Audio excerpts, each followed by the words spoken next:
আপনি কি ভাবছেন ইকেন H9r দিয়ে মোটো ভ্লগিং শুরু করবেন? গোপ্রোর মতো ফুটেজ চাচ্ছেন বাট বাজেট কম, তাহলে কি করবেন? তাই আজকের ভিডিওটি আপনার জন্য। ইকেন H9r 4000 টাকা বাজেটে একটি perfect action camera. EKEN H9r কেনার পর আমাকে অনেক প্রবলেম ফেস করতে হয়েছে অ্যান্ড ফার্স্টের দিকে আমার তো মনেই হয়েছিল যে আমি টাকা দিয়ে একটি ফালতু জিনিস কিনে নিয়ে এসেছি। Alright, in this video EKEN H9r নিয়ে আমার এক্সপিরিয়েন্সের থ্রু এটির কনসগুলো 5টি স্টেপে পয়েন্ট আউট করার ট্রাই করব, যাতে ইকেন H9r নিয়ে আপনাদের কোনো প্রবলেম ফেস করতে না হয় অ্যান্ড এটি দিয়ে গোপ্রোর মতো ফুটেজ অ্যান্ড মোটো ভ্লগিং করতে পারেন। সো হেই গাইস, আসসালামু আলাইকুম। অ্যাজ অলওয়েজ আপনাদের সাথে আছি আমি আপনারা দেখছেন BPR ইউটিউব চ্যানেল। চলুন শুরু করা যাক। নাম্বার 1, এই অ্যাকশন ক্যামেরাটি বেশ কিছুক্ষণ ধরে ইউজ করলে অনেক গরম হয়ে যায় অ্যান্ড তারপর খুব তাড়াতাড়ি ব্যাটারির চার্জ চলে যায়। এটার রিজন হচ্ছে ক্যামেরাতে ভালো মেমোরি কার্ড ইউজ না করা।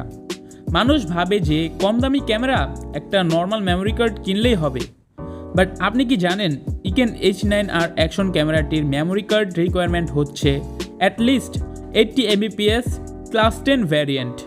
আপনারা এই ক্যামেরাটি দেখুন, এখানে আমি খুবই নর্মাল একটি মেমোরি কার্ড ইউজ করেছি অ্যান্ড এখানে সেটিংসে গেলে ভিডিও রেজুলেশনে 180 পিক্সেল 30 fps লক হয়ে গিয়েছে। আমি অন্যগুলো ইউজ করতে পারছি না because of this memory card. So একটি ভালো memory card is must. Number 2, nowadays আমাদের মোবাইলগুলোতে ইমেজ স্টেবিলাইজেশন দেয়া থাকে অ্যান্ড গোপ্রোতে তো হাইপার স্মুথ দেয়া আছে, বাট এই ক্যামেরাটিতে তেমন কিছুই দেয়া হয়নি। দ্যাটস ওয়াই ইকেন H9r এর ফুটেজ এত শেকি হয়ে থাকে। তাই এই ক্যামেরাটি দিয়ে পারফেক্টলি শেকিনেস ফ্রি মোটো ভ্লগিং ফুটেজ পেতে হলে আপনাকে ভাঙাচোরা রোড অ্যাভয়েড করতে হবে অ্যান্ড প্লেন রোডে মোটো ভ্লগিং ফুটেজ নিতে হবে। নাম্বার 3, ইকেন H9r এর ভিডিও কোয়ালিটি। ইকেন H9r এর ভিডিও কোয়ালিটি ফুললি ডিপেন্ড করে সানলাইটের উপর। ইটস মিন আপনার সাবজেক্টের উপর কতটুকু লাইট আছে সেটার উপরই নির্ভর করে ইকেন H9r এর ভিডিও কোয়ালিটি। মর্নিংয়ের দিকে পারফেক্ট সানলাইটের কারণে পারফেক্ট ফুটেজ পাওয়া যায় এই ক্যামেরাটি দিয়ে, আবার সন্ধ্যার দিকে যখন লাইট কমে যায় তখন যাচ্ছে তাই ফুটেজ ওঠে এই ক্যামেরা দিয়ে। ওভারঅল আই থিঙ্ক সকাল বা বিকালের দিকে ফুটেজ নিয়েই পারফেক্ট। নাম্বার 4, মোটো ভ্লগের ইম্পর্টেন্ট পার্ট হচ্ছে good audio and that's why হেলমেটের ভিতরে একটি মাইক সেট করতে হয়।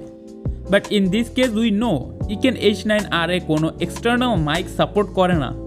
ক্যামেরা মডিফিকেশন করে হেডফোন জ্যাক বের করে বা ডোঙ্গল ইউজ করে এক্সটার্নাল মাইক সাপোর্ট করানোর ট্রাই না করাই ভালো। এতে তো কাজের কাজ কিছু হয়ই না, জাস্ট ক্যামেরাটা ড্যামেজ হয়। সো গুড অডিও রেকর্ড করার জন্য আপনারা হেডফোন দিয়ে অডিও রেকর্ড করতে পারেন অ্যান্ড সেটা পরে ক্যামেরার ফুটেজের সাথে সিঙ্ক করে নিয়েন। জানি একটু প্যারাদায়ক, বাট অডিও ভালো পাওয়ার জন্য তো একটু কষ্ট করতেই হবে। After all this is not a GoPro. Number 5, finally এখন আমরা ইকেন H9r এর ক্যামেরা অ্যাঙ্গেল নিয়ে কথা বলবো। এই ক্যামেরাটি আপনি তাদের অফিসিয়াল অ্যাপ দিয়ে অপারেট করতে পারেন, কিন্তু আপনি যখনই এই ক্যামেরাটি হেলমেটে মাউন্ট করবেন তখন কোনোভাবেই বাইক অ্যান্ড স্পিডোমিটার একসাথে দেখানো যাবে না, because it has only 170 degree wide angle lens. So এটার সলিউশন কি? এটা দিয়ে কিভাবে স্পিডোমিটার অ্যান্ড রোড একসাথে দেখাবো যাতে ভিডিওটি সুন্দর লাগে? As solution you need a chest mount. এটা দারাজে 800 থেকে 900 টাকায় ইজিলি পাওয়া যায়। ইভেন আমিও এই চেস্ট মাউন্টটি দারাজ থেকেই নিয়েছি। অ্যাকশন ক্যামেরাটি এভাবে মাউন্ট করে ফুটেজ নিতে হবে, এতে করে স্পিডোমিটার অ্যান্ড রোড দুটোই পারফেক্টলি দেখা যাবে অ্যান্ড দেখতে অনেকটাই প্রফেশনাল লাগবে। ওভারঅল এই 5টি স্টেপ ফলো করলে আপনাকে ইকেন H9r নিয়ে প্রবলেম ফেস করতে হবে না অ্যান্ড এটা দিয়ে আপনি পারফেক্ট ফুটেজ নিতে পারবেন। ওয়েল, আপনি যদি জানতে চান এই ক্যামেরাটি কোথা থেকে কখন কিভাবে কিনেছি, তাহলে ডানের ভিডিওটি দেখে আসতে পারেন।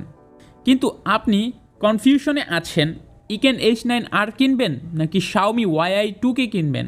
সো এই ক্ষেত্রে বামের ভিডিওটি আপনার জন্য। Please go and check that video, আপনার সকল কনফিউশন দূর হয়ে যাবে।